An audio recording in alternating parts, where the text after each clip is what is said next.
बोलो बोलो रामेश्वर नाथ की। बोल बम जैसी जैसी बोल बम जैसी जैसी प्रेम से बोली बाबा बैजनाथ की।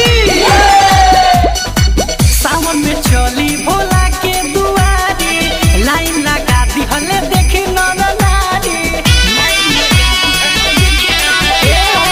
सावन में चली भोला के दुआरी, लाइन लगा दी हले देखी नर नारी। किन के ले ओइनी हसाड़ी रंग गेरुआ, इसया लेके अरे ई का है बेया, इसया लेके चली कांवर रउआ, बोल बम जाला ई सारा गौवा।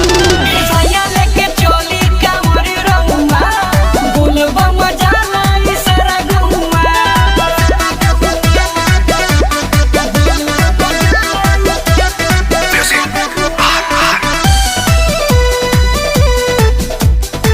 प्रेम से बोली बाबा भोलेनाथ की।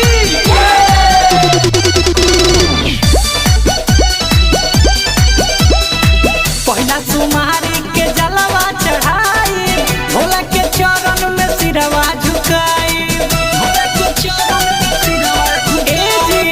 पहिला सुमारी के जलवा चढ़ाई, भोला के चरण में सिरवा झुकाई। धान के बुआइयों सो कोइली है बबुआ, इसया लेके अरे तो का हो गई।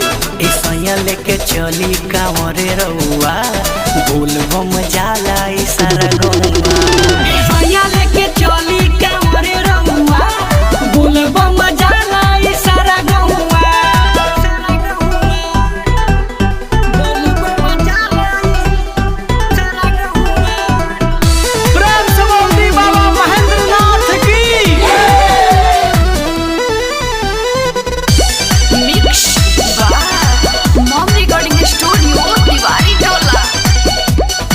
रमेश करम के संगे जले अंकित, सया विशाल रउआ बानी काहे संचित। सया विशाल रउआ बानी काहे संचित। रमेश करम के संगे जले अंकित, सया विशाल रउआ बानी काहे संचित।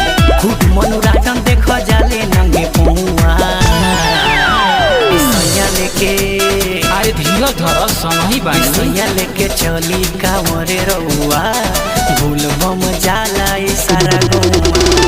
सैया